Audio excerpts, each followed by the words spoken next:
Copa America 2024 kali ini terasa spesial karena CONMEBOL menggandeng CONCACAF untuk menyelenggarakan pesta sepak bola antar negara Amerika Latin tersebut. Amerika Serikat pun ditunjuk untuk menjadi tuan rumah beserta beberapa negara CONCACAF untuk ikut berpartisipasi. Kehadiran negara-negara CONCACAF tersebut membuat Copa America 2024 terasa lebih ramai dan penuh kejutan dibandingkan pada edisi-edisi sebelumnya.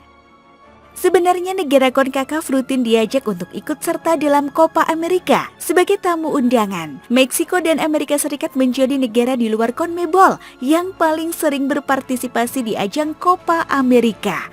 Bahkan Amerika Serikat pernah ditunjuk sebagai tuan rumah Copa America Centenario yang menjadi edisi spesial 100 tahun berlangsungnya Copa America pada tahun 2016 silam. Melihat fakta tersebut sebenarnya menimbulkan pertanyaan, mengapa CONMEBOL dan CONCACAF tidak digabung menjadi satu? Apalagi jumlah anggota CONMEBOL hanya 10 negara saja yang membuat mereka menjadi konfederasi dengan anggota paling sedikit di dunia. Selain itu, penggabungan CONMEBOL dan CONCACAF juga membuat Copa America menjadi lebih seru dan ramai. Namun sayangnya ide ini tidak pernah terrealisasi sehingga membuat CONMEBOL dan CONCACAF berjalan sendiri-sendiri. Lalu apa yang membuat CONMEBOL dan CONCACAF tidak bisa digabung menjadi satu? Mari kita bahas dalam episode hari ini.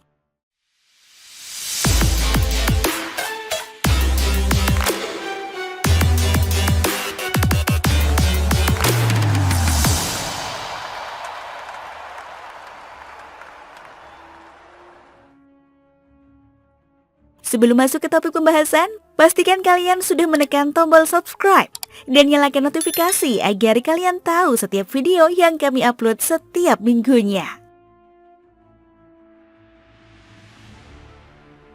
Perbedaan kekuatan. Meskipun jumlah anggota CONMEBOL hanya 10 negara saja, namun kekuatan sepak bola mereka tidak bisa dipandang sebelah mata.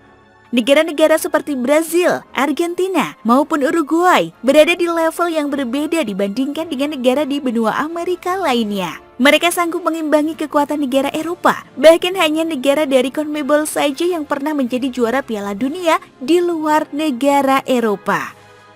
Perbedaan level kekuatan antara negara CONMEBOL dan CONCACAF dapat dilihat pada gelaran Copa America. Sepanjang sejarahnya, Copa America memang kerap mengundang negara-negara CONCACAF seperti Meksiko, Amerika Serikat, maupun Costa Rica. Namun sampai sekarang belum ada negara CONCACAF yang pernah menjuarai Copa America. Hal ini menandakan bahwa kekuatan negara CONCACAF belum selevel dengan negara CONMEBOL. Perbedaan kekuatan ini dikhawatirkan akan menghambat perkembangan sepak bola CONCACAF itu sendiri. Seandainya dua konfederasi tersebut dipaksa untuk digabung. Sebagai contohnya, jika CONMEBOL dan CONCACAF digabung, maka kemungkinan besar negara yang lolos ke Piala Dunia didominasi negara Amerika Latin. Bahkan kemungkinan terburuknya adalah tidak ada negara dari Amerika Utara maupun Karibia yang lolos ke Piala Dunia. Tentu saja hal ini akan sangat merugikan negara-negara CONCACAF yang berusaha untuk menaikkan derajat sepak bolanya.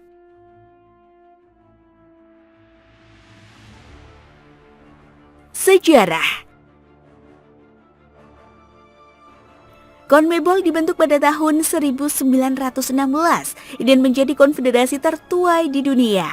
Sedangkan CONCACAF baru lahir pada tahun 1961 atau berselisih lebih dari 4 dekade.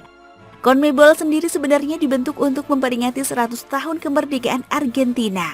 Saat itu diselenggarakan pula Campeonato Sudamericano de Football atau yang kelak bernama Copa America. Selang 45 tahun kemudian, lahirlah CONCACAF yang merupakan penggabungan antara Konfederasi Sepak Bola Amerika Utara dan Konfederasi Negara-Negara Amerika Tengah dan Karibia. Sesuai namanya, CONCACAF memang dihuni negara Amerika Utara, Amerika Tengah, Karibia, serta 3 negara dari Amerika Selatan.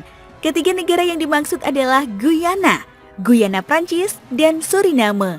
Ketiga negara ini memang lebih memilih bergabung dengan CONCACAF ketimbang CONMEBOL karena alasan sejarah.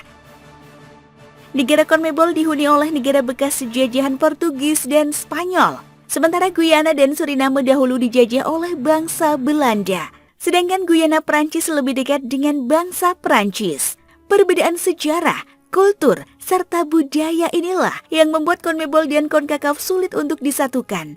Bahkan Guyana Prancis maupun Suriname yang notabene berada di Amerika Selatan pun tidak mau bergabung dengan CONMEBOL karena alasan tersebut.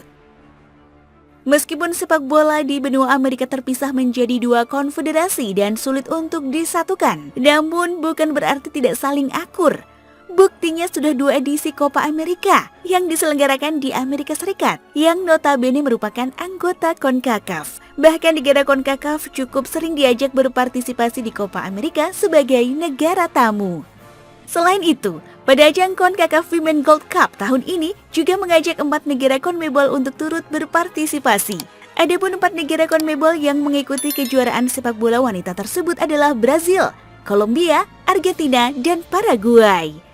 Hal tersebut semakin mempererat hubungan antara CONMEBOL dan CONCACAF yang dalam beberapa tahun terakhir menjalin kemitraan untuk mengembangkan sepak bola masing-masing. Meskipun menyatukan CONMEBOL dan CONCACAF merupakan perkara yang mustahil, namun melihat kedekatan kedua konfederasi tersebut dalam beberapa tahun terakhir, bukan tidak mungkin di masa mendatang CONMEBOL dan CONCACAF akan lebih sering bermitra untuk menyelenggarakan kompetisi yang melibatkan kedua konfederasi tersebut. Apalagi Copa America 2024 yang melibatkan negara-negara CONCACAF terbukti berhasil menarik perhatian penonton di Amerika meskipun diselenggarakan bersamaan dengan Piala Eropa. Kesuksesan Copa America 2024 barangkali akan menjadi bahan pertimbangan CONMEBOL untuk kembali mengajak CONCACAF menyelenggarakan turnamen ini di masa mendatang.